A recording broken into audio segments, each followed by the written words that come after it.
Hello, everybody, and welcome back to the Daily Thread. We were actually 10 minutes into recording this episode when I noticed that my father's microphone was completely unplugged. Right. So that just wasn't meant to be. That was my best stuff. I just did my best stuff. If that was your best stuff, then we're in trouble. Oh, my God. We're in trouble. Anyways, welcome back to the Daily Anyway, Thread. it's good to have you. It's good to see you in person for a change. Yes, I'm I here. know you changed your address. You finally moved out of Far Rockaway. Yeah, I did. Do you miss Far Rockaway? No. Oh, Far Rockaway is one of the most sought after places in the world to live. I don't think they say that. Who says that? It's widely known that there's no houses for sale. To me, there's no difference between Far Rockaway and Flatbush. The only difference between Far Rockaway and Flatbush is the proximity it has to Lawrence. What's wrong with Flatbush? I lived in Flatbush for 11, 12, 13, 14 years. There's nothing like inherently wrong with Flatbush. It's just not. It's not one of the most desirable places. You see, your problem is you're a five towns kid. You were born in the five towns, and people are here that have stores on Central Avenue here in Cedarhurst that don't live here. They go home at night to Brooklyn. They go to Teaneck. Some of them. I used to speak to some of them, and when they would be frustrated or upset about something, they would say, "What do you want from five towns people? What is five towns people? What does that mean?" People have a bone to pick with the five towns people. I don't know why. I don't know. Maybe because I'm in it, I don't see it. I don't feel it. Well, if you want to go to Flatbush these days, you just go to North Woodmere. That's a mini Flatbush. Let me tell you something. I don't want to go off on a tangent, but I was in Borough Park this morning already. There's no tangent. We haven't started talking about anything. All right, so let's start with a tangent. I was in Borough Park this morning. I went to visit your grandmother. Yeah. My mother-in-law. Baruch Hashem, she's doing well. She's 92 and a half years old, and she's a Holocaust survivor. That's not the point. When someone's 92, you could drop the half. You don't have to say 92 and a half. You could drop the half? Just say half. You go either round down or round up. Can I say 3/4? Or I can't say that? 92 or 93. I can't say that either. Your daughter is how old? 2.5? Then you could say it. When they're that half? young, okay, the half a year is a huge percentage of their life. Oh, I understand. But when someone's 92, you're saying 92 and a half? So it's a math issue. It's a mathematical issue. It's like, what is that? Maybe how many months is she, Abba? She's going to be, her birthday's in July. And is everything working now? Is my mic working? Your mic is working, yeah. Okay. So it's just, I thought I was going she's 1,100 months old. Makes sense? 1,104. You're doing your math now? 92 times 12. Is that good math? That's good. 1,100 months? 1,104 months old. Okay. I couldn't find a place to park. It was, what time? It was 11 o'clock in the morning. I couldn't find a place to park.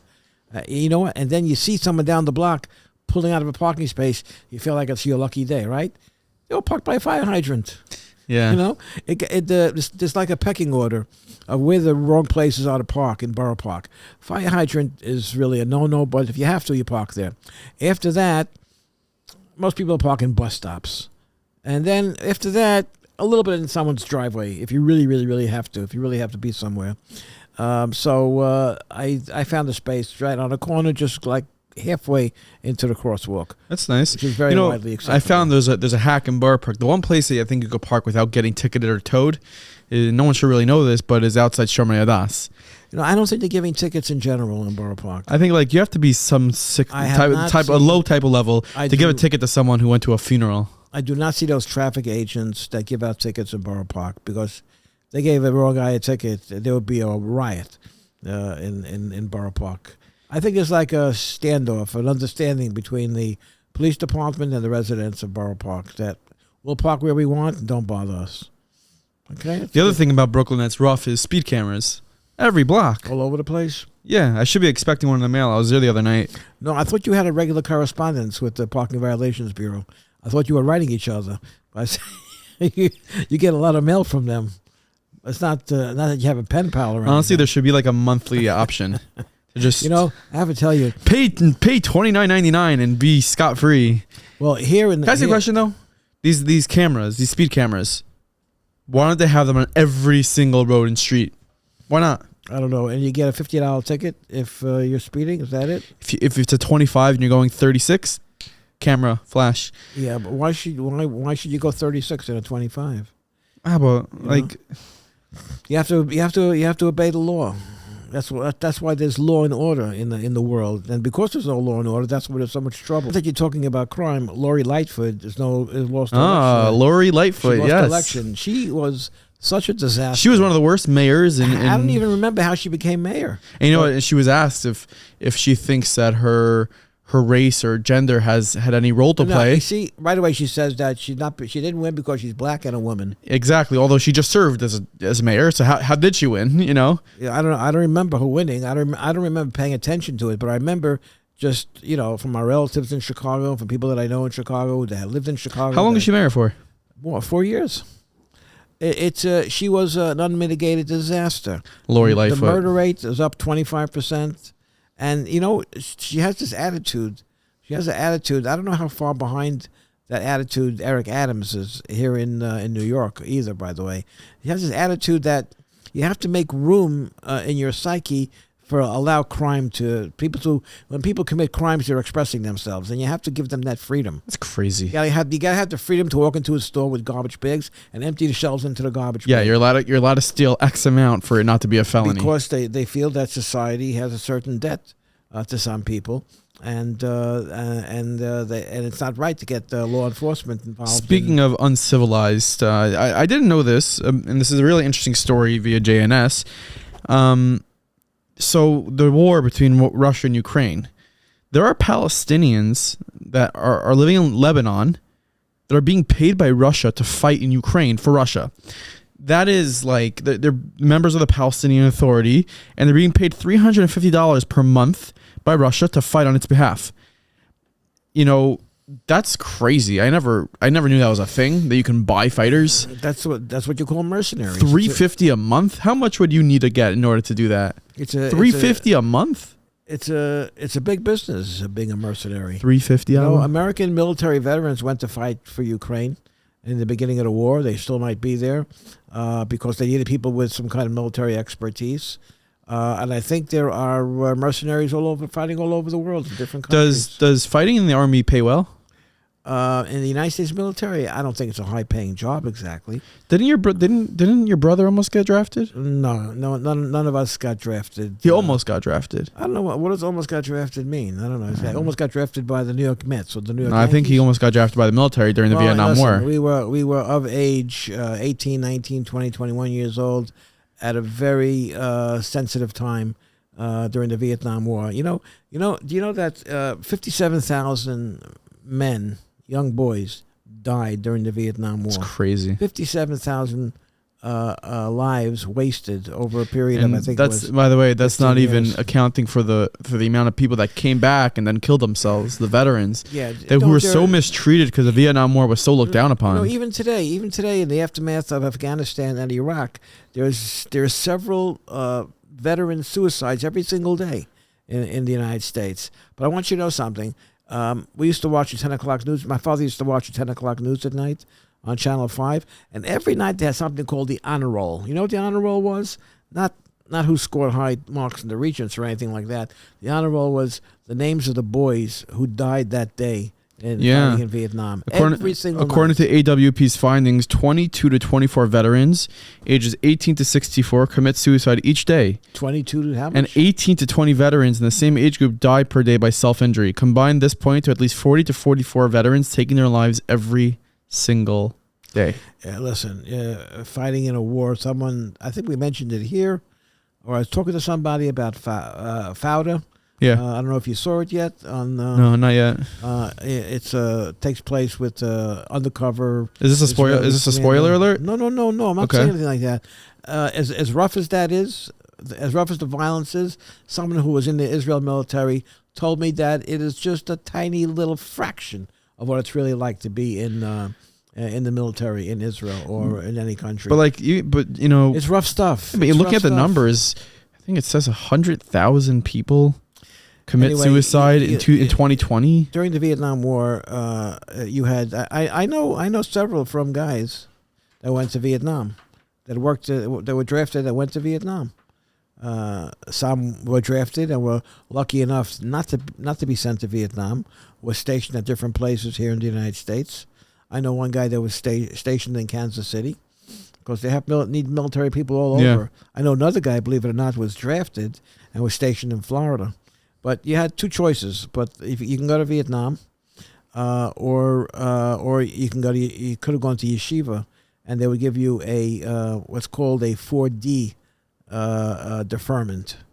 That means that you're not eligible to be drafted because you're studying. Then there was a 4F deferment, which means that you were not physically capable of fighting, so they didn't want you in the army. Well, speaking of this story, it reminds me of like, and not to make light of it, but growing up, I feel like there were a few camps that would do something like this, where they would have staff members like Camp Manavu, Camp Heller. They always had amazing basketball teams, and then you grow up and you start realizing that they have guys in camp that are literally there just to play basketball. Like they might not even have a job in camp, but their job in camp is to be on the basketball team.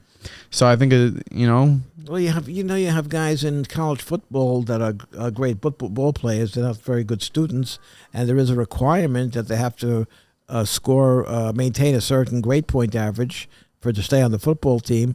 But they dummy it up. Yeah. And they make sure they have good grades, or someone takes a test. Well, because these athletes are making tens of millions of dollars for the universities every year.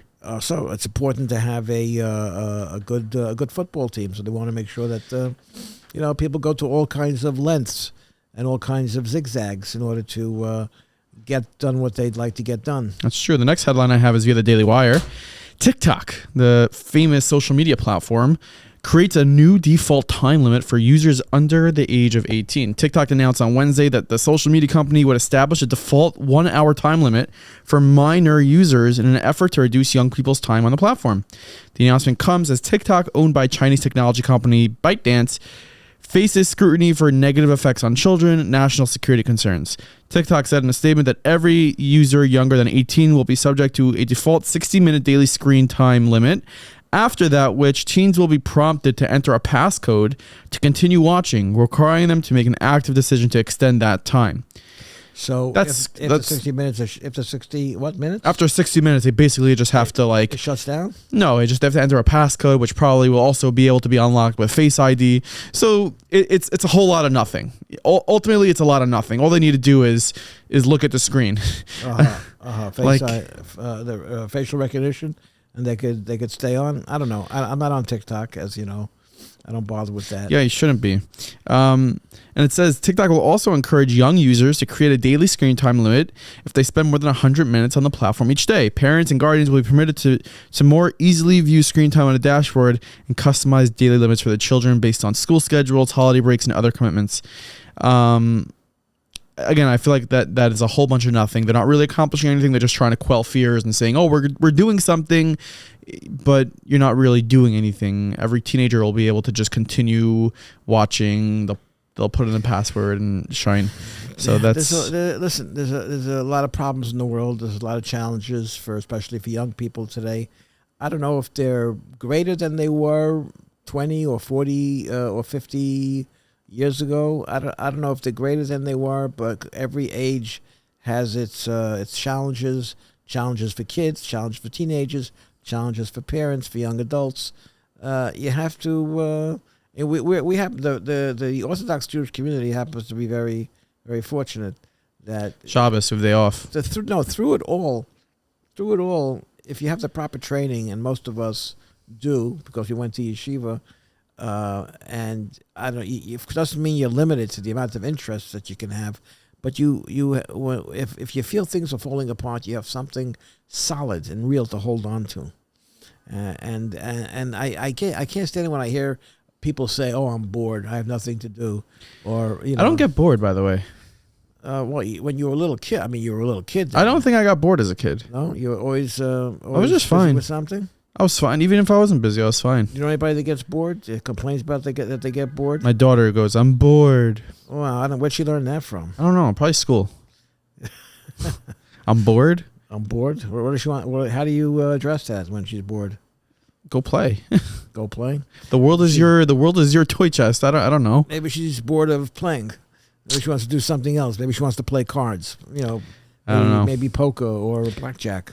or something like that. Another story. I don't know what's going on up there and down here with the air traffic control, but a JetBlue pilot had to take evasive action while landing his plane at Boston's Logan International Airport, which happens to be one of the busiest airports in the country, when another aircraft crossed an intersecting runway, the Federal Aviation Administration said. The close call occurred about 7 p.m. on Monday when the pilot of a Learjet 60 took off without clearance as a JetBlue flight was preparing to land on an intersecting runway. Air traffic controller instructed the pilot of the Learjet to line up and wait on runway 1 while the JetBlue flight landed on another runway. The Learjet pilot read back the instructions clearly but began to take off instead. The pilot of the JetBlue aircraft took evasive action and initiated a go-around. He climbed back up, and I'm looking for the exact number here, but I had seen online that these aircrafts were within 500 feet of colliding with each other, and the JetBlue plane was within 100 feet of landing on the ground, and it was another close call. And this is like the third close call in the last couple months. You know why there's such a high incidence of these things happening? Overworked pilots. We discussed it yesterday. It's called equity. You really think so? Yeah, they're hiring people that are not sufficiently trained because they have to meet a quota. Because they want to make sure that they have a ethnic representation across the board. They want to make sure they have the right proper number of African Americans. If that's the case, it's really scary. And, that's a big problem. Can you imagine? You never hear of these types of things anymore. But already 3 in the last couple months we've been hearing. This has become the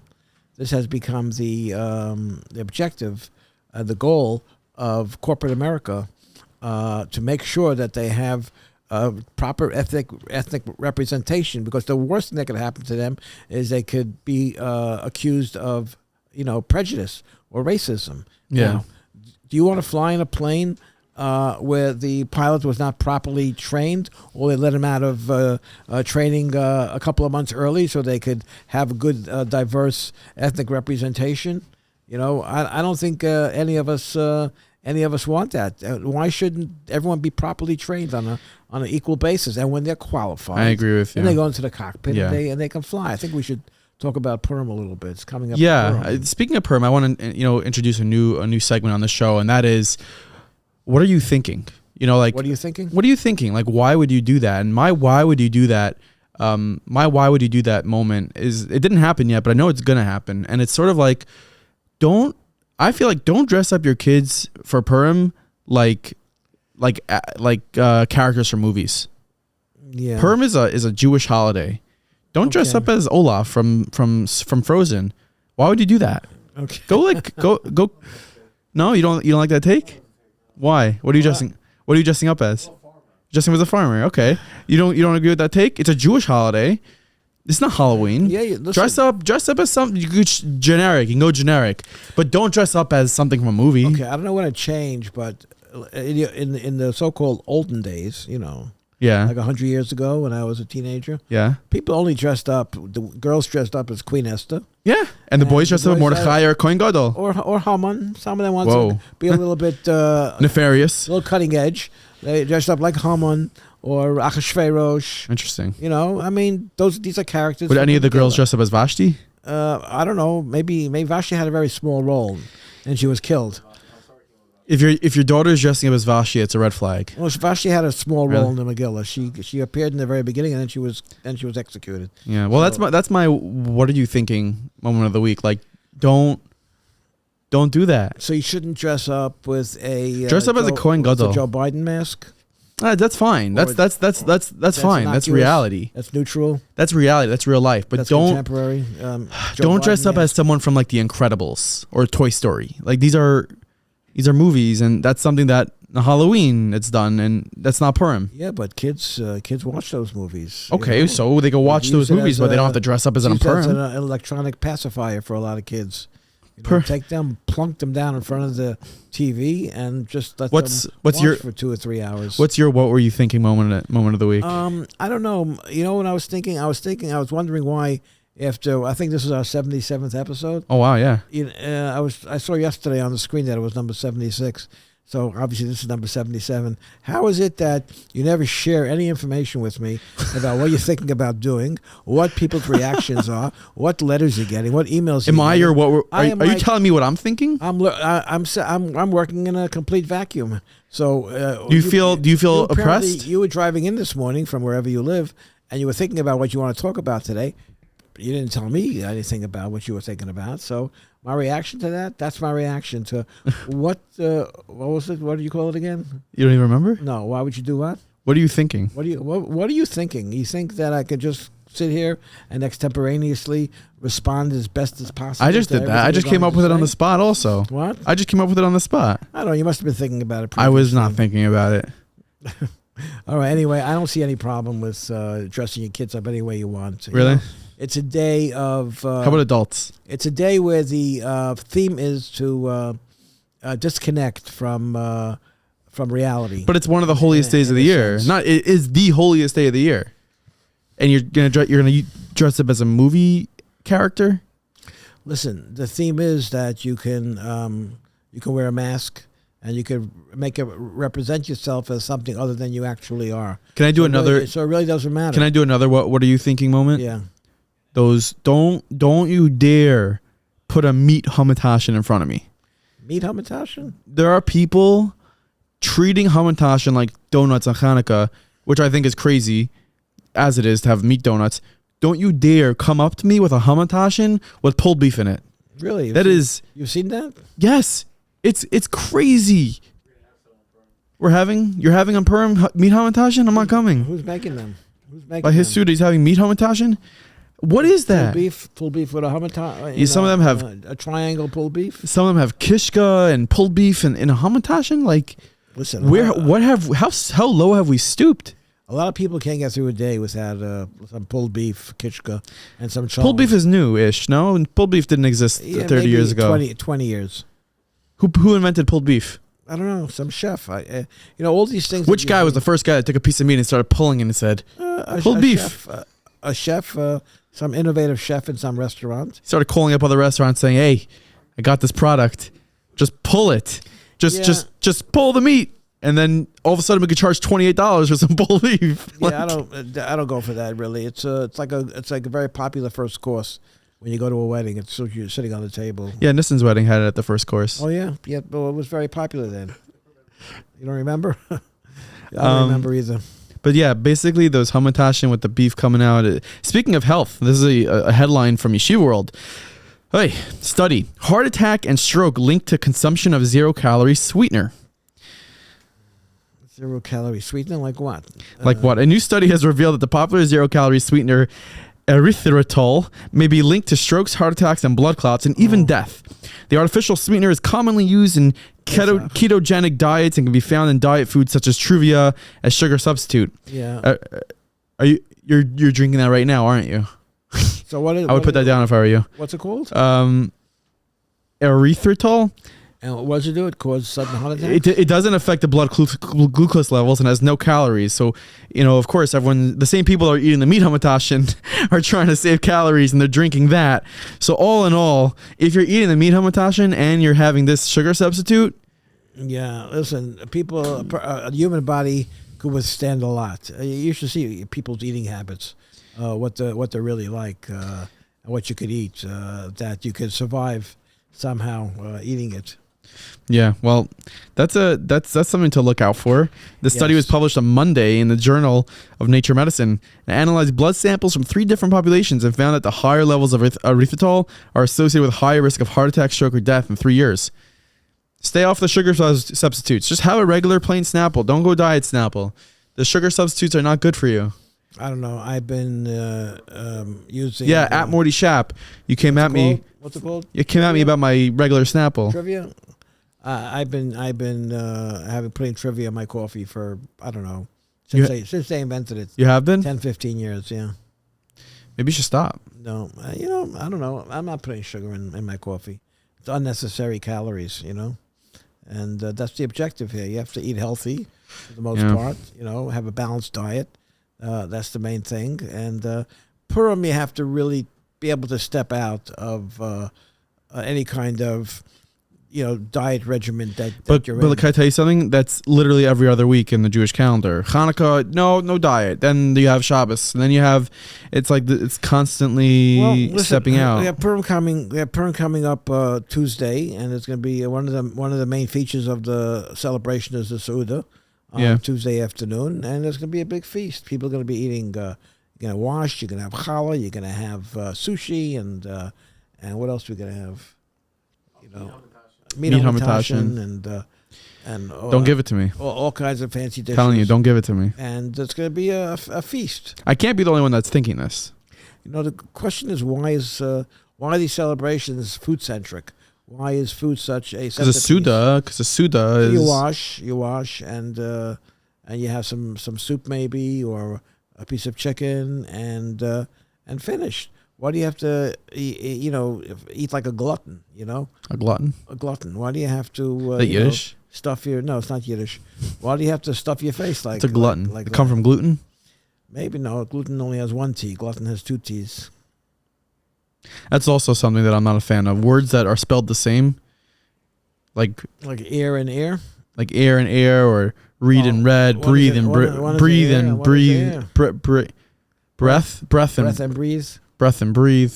Yeah. The English language is flawed. Anyways, that's our episode for today. Finished already? You had something else you wanted to say? No, I'm done. If I want something else to say, I got to look at my phone. You want to do that? You don't let me do that. This is not China. You're allowed to do anything you want. No, I don't want to be admonished by you right in the broadcast. But I sent you some stories early this morning. I thought they were pretty. Good. Did I touch on any of them?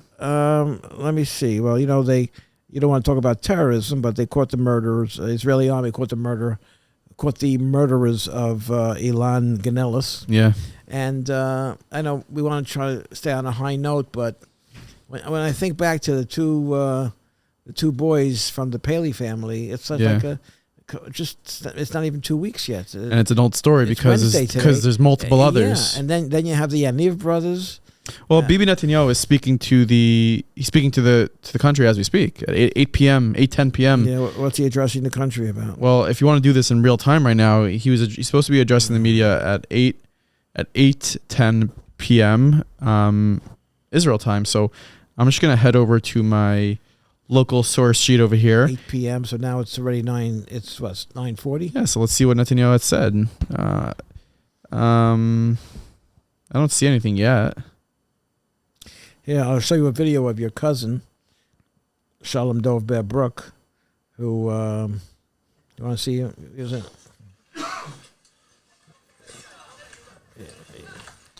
looking for the boys? Looking for them? What are they doing? He finished like a 20-mile hike. Oh, really? As part of his initiation into the IDF. Something like that. Not for kids. So I see one tweet. But this is anti-Netanyahu. It says that Prime Minister Netanyahu in a speech tonight is comparing the settler riots in Huwara to the anti-judicial overhaul protests in Tel Aviv. So people on the left are not happy about that. I don't know. I don't see anything else about his speech. Listen, a big Greisemensch, Jacob Kornblue, said that Netanyahu drew a moral equivalency between the settler rampage in the Palestinian town of Huwara and the rioters of pro-democracy protests in Tel Aviv. So that's sort of what everyone's going to be running with from Netanyahu's speech.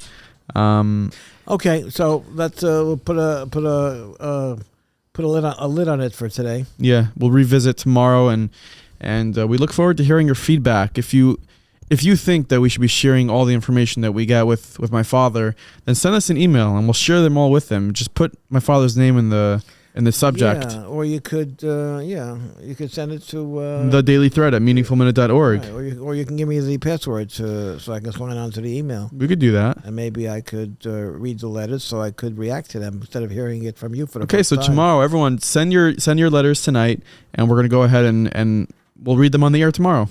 Okay, sounds good to me. See you all tomorrow.